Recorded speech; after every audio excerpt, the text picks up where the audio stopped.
नमस्कार, NTV India news में आपका स्वागत है। मैं साक्षी। पेश है आज की प्रमुख हलचल। कश्मीर के पहलगाम में हुए आतंकी हमले में शहीद दिवंगत आत्माओं की शांति के लिए 23 अप्रैल को जिला कांग्रेस कमेटी सीधी द्वारा गांधी चौक में श्रद्धांजलि सभा का आयोजन किया गया है। इस दौरान जिला कांग्रेस कमेटी ने मृतकों को श्रद्धांजलि अर्पित करते हुए उनके परिजनों के प्रति अपनी संवेदना व्यक्त की।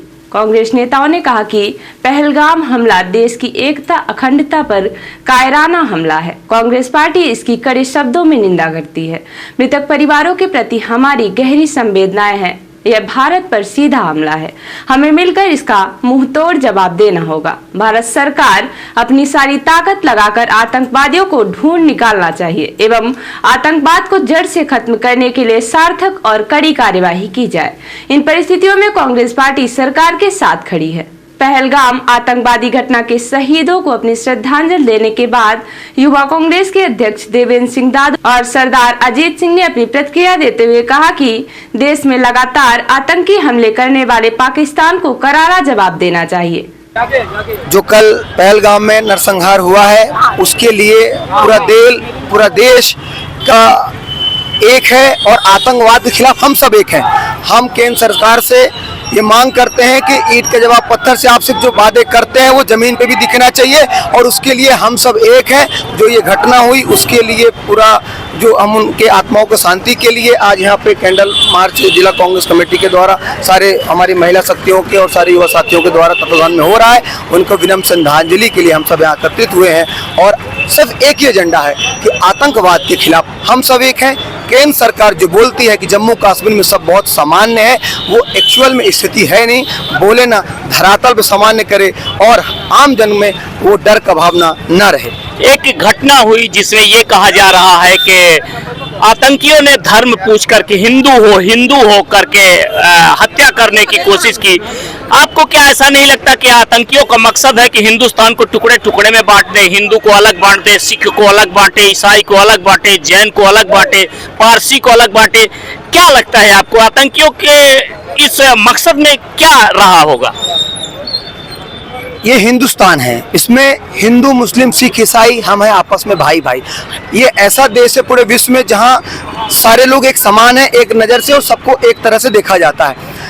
मैं ये कहना चाहता हूँ कि आतंकवाद का कोई धर्म और कोई वो नहीं। उसका धर्म क्या है आप देख रहे हैं। ये डाइवर्ट करने की चीज़ें भी हो सकती है। उसमें एक मुस्लिम भी है जो इनके साथ ये घटना भी हुई है और ये मैं इसकी पुष्टि नहीं करता हूँ कैसी क्या चीज़ें हुई हैं, पर मैं ये कहना चाहता हूँ कि भारतीय जनता पार्टी डाइवर्ट चीज़ों को ना करे।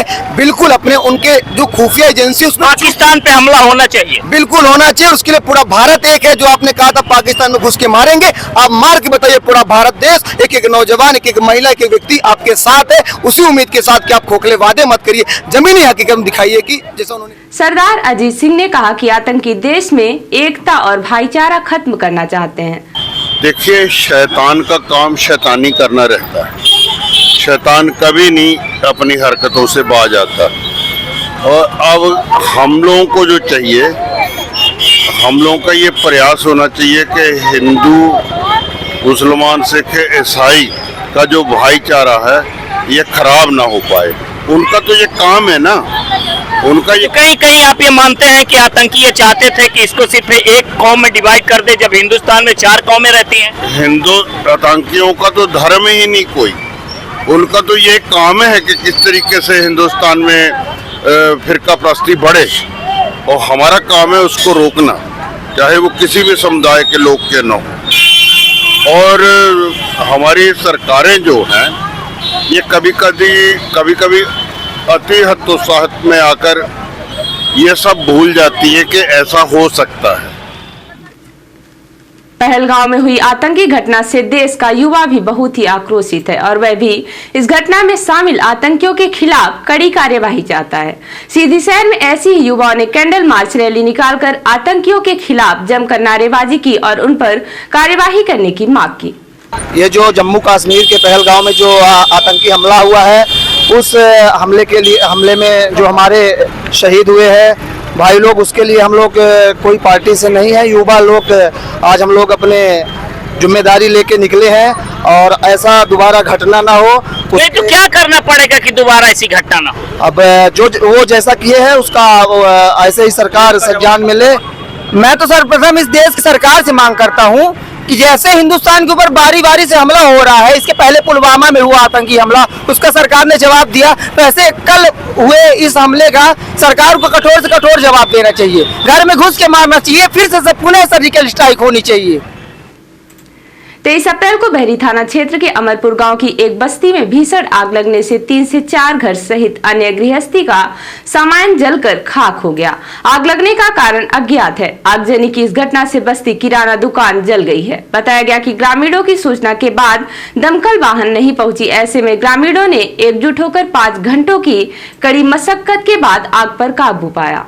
गाँव में हुई इस आगजनी की घटना से ग्रामीणों में हड़कंप, वहीं दमकल वाहन समय पर नहीं पहुंचने से ग्रामीणों में आक्रोश भी दिखाई पड़ा।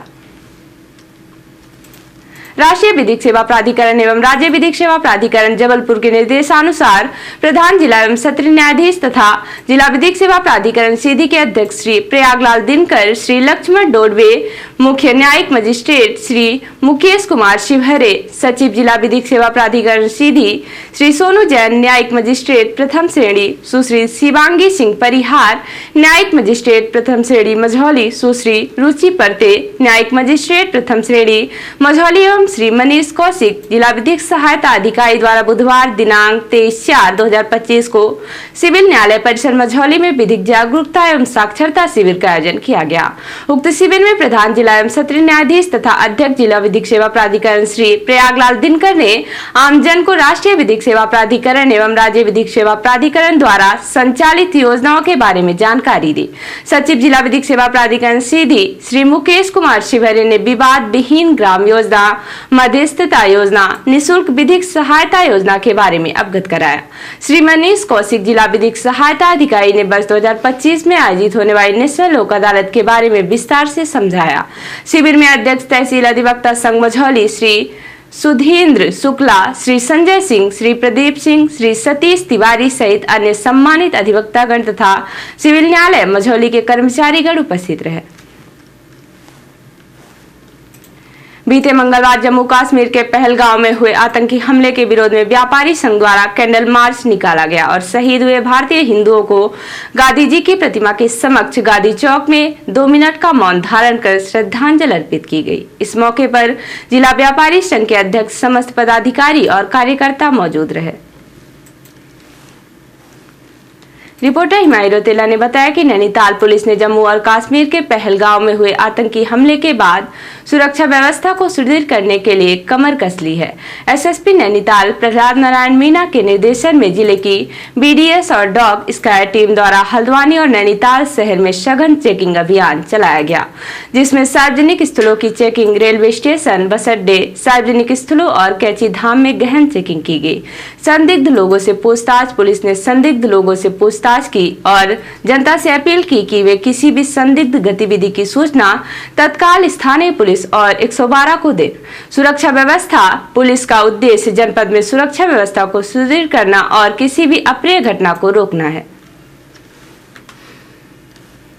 और अब से प्रादेशिक हलचल। भोपाल में घर घर जाकर आशा कार्यकर्ता बना रही नसबंदी इच्छुकों की सूची। पिछले साल 12,000 ने कराई नसबंदी। रायसेन में घर में मिला निर्वस्त्र शव, कमरे में छिपा था जेठ। रायसेन में महिला के पति का आरोप, बड़े भाई ने दुष्कर्म के बाद हत्या की। रीवा में 2 बच्चों की मां परिवार छोड़कर युवक संग भागी, बोले बालिग है, मर्जी से गए थे। और देवास में 600 संविदा कर्मचारी हड़ताल पर, सरकार को भेजा पोस्ट कार्ड।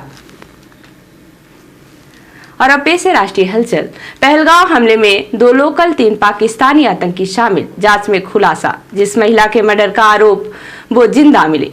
दिल्ली एससी ने 2018 से जेल में बंद शख्स को बरी किया, कहा ये झकझोरने वाला केस। रामभद्राचार्य बोले 27 की जगह 2700 लाशें बिछाई जाएं। और अमेरिका लेकर रूस तक भारत के सपोर्ट में। पुतिन बोले पहलगांव हमले के आरोपी बख्शे नहीं जाएंगे। ट्रंप ने कहा हम भारत के साथ। तो ये थी आज की प्रमुख हलचल। नमस्कार।